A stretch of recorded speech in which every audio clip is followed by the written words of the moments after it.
Welcome back, everyone. Thank you so much for being here. You are in tune to CVMTV, and this is Sunrise. To all our YouTubers, a resplendent morning to all of you. Morning, Thank you so much for being there. Yeah. And remember, when you go there, to hit the like and subscribe button, as well as the notification bell, so you can know when we're live. And when you join us, please remember to spread the word. Now, the Overseas Examination Commission, OEC, has donated over 3,000 desktop computers to more than 100 schools across the length and breadth of Jamaica under the Computers in Secondary Schools project.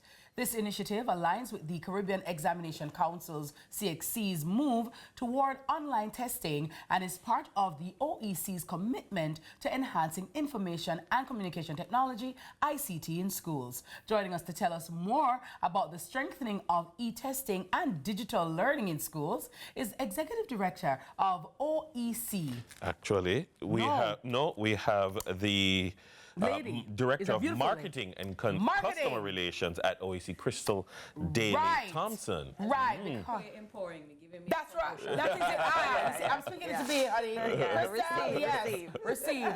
Good morning, beautiful. How are you? I'm well, thank you. Now, normally when people hear OEC, especially when they are picnic, you hear OEC, you hear CXC, it's like, oh my God, exams. Yeah. But you're bringing the computers to schools across Jamaica, and I want to congratulate you on this wonderful effort, because the truth of the matter is no child should be left behind for any reason at all. And computers and technology is a new way forward. So I'm really loving this initiative. Talk to us about how it has been received and how it has helped students thus far. All right, well, the program started in 2017. It's actually a total of about 5,000 computers delivered so far. An investment from us of approximately $250 million. We're now in the 6th tranche, and 21 schools will be receiving computers in this tranche, 30 computers for each school. And the students are very elated. They see this as a significant investment to their school, and especially for those who are focused on IT careers. You know, digital marketing is a thing that's a part of the school's curriculum now at the 6th form level. Design, we know that EDPM is also one of those qualifications offered by CSEC. So the computers mean careers for the future in this dispensation of Digital 4.0. Absolutely. One of the things I've always been impressed by is the proactive role that Overseas Exams Office plays. Because you could just say, look here, we're just here to administer the exams, but you are inserting yourself and filling gaps. You're in the 6th tranche. What successes have you seen, having said, no, we're going to be proactive and we're going to put computers in these schools? What successes have you seen coming out of that? Passes. What gaps have you seen filled? Well, I wouldn't have the numbers to speak to the passes presently. But what we're seeing is that the schools are very responsive, successfully maintaining the machines, because we do carry out an audit since 2017. And we see where more and more students are interested in careers in the digital field. And so we see that as a significant success, a marker for success. And also, too, we are supporting CXC's initiative for e-testing. So, of course, the examination body wanted to have e-testing done in 2025, but of course, that is going to perhaps be a reality in 2026. So we want the schools to be ready. We want students to be sensitized to that kind of administration of exams. I realize that you give computers, or you have given computers to schools across the length and breadth of Jamaica. Could you just tell us, how are schools chosen?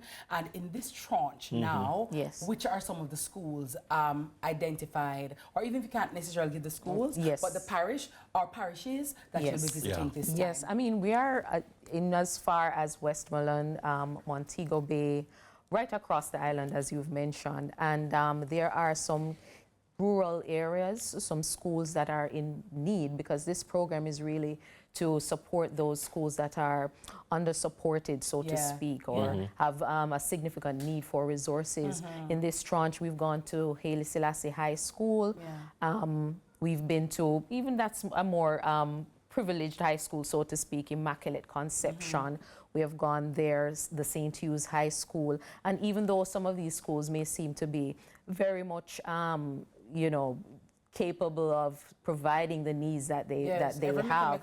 Yes, they do have needs. Yes. And so we're contributing to that. And we're looking at it as a holistic thing where all these institutions contribute to the educational environment for Jamaica. May I just quickly ask, is it possible then, because the OEC won't necessarily know every school or their need. Yes, Is it possible for a school to apply or to reach out to say, you know, Christelle, listen, we're here in whichever community, we are in need of computers, can you assist us? Sure.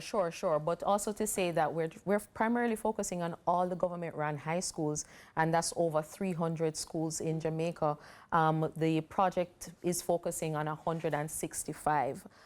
So of course, those schools who are not listed in that 165, if they do have a need, they can always submit a letter, a proposal. We can have a meeting and do an analysis and, you know, try to see how best we can meet that need. I know stakeholder partnerships, it's key to the success of these kinds of initiatives.